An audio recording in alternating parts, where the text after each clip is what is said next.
Hotel style puri masala எப்படி பண்ணலான்னு பார்க்கலாம். வீடியோக்கு போகிறதுக்கு முன்னாடி நம்ம சேனலை மறக்காமல் சப்ஸ்கிரைப் பண்ணிக்கோங்க. ஒரு பேனில் தேவையான அளவுக்கு எண்ணெய் விட்டுக்கோங்க. எண்ணெய் நல்லா காஞ்சதுக்கப்புறம் பார்த்தீங்கன்னாக்கா கடுகு, உளுந்து, கடலைப்பருப்பு இது போட்டால் ரொம்ப டேஸ்ட்டாக இருக்கும். இது போட்டுக்கலாம். போட்டு இது நல்லா பொரியட்டும். பொன் வறுவலாக வரணும், ரொம்ப கரிச்சிடாதீங்க. இப்போ பச்சை மிளகா, கருவேப்பிலையும் நம்ம சேர்த்துக்கலாம். இப்போ இது பொரிஞ்சோடனே பொன் வறுவலாக வந்தோடனே கருவேப்பிலையும் வெங்காயமும் கருவேப்பிலை, பச்சை மிளகாவும் நம்ம காரத்துக்கு தகுந்த மாதிரி சேர்த்துக்கலாம். இது பொரிஞ்சோடனே ஒரு மீடியம் சைஸ் 2 வெங்காயம் நான் நல்லா நறுக்கி வச்சுருக்கேன். நார்மலாக தான் நறுக்கி வச்சுருக்கேன். அதை வந்து நம்ம நல்லா மிக்ஸ் பண்ணிக்கலாம். சீக்கிரம் வதங்குறதுக்கு உப்பு சேர்த்துக்கலாம்.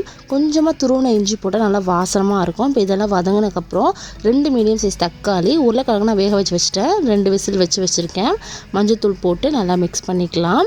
உருளைக்கிழங்கு வந்து ஒரு விசில் வச்சுட்டு அப்புறம் 2 விசில் சிம்மில் வைங்க. நல்லா உங்களுக்கு சாஃப்டாக வெந்துடும் இந்த மாதிரி.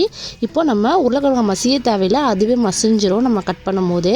இப்போது இந்த உருளைக்கிழங்கையும் போட்டு தேவையான அளவுக்கு தண்ணி போட்டு ஒரு 10 நிமிஷம் நம்ம நல்லா கொதிக்க வச்சோன்னா நம்மளோட சூப்பரான பூரி மசாலா ரெடி ஆகிடும்.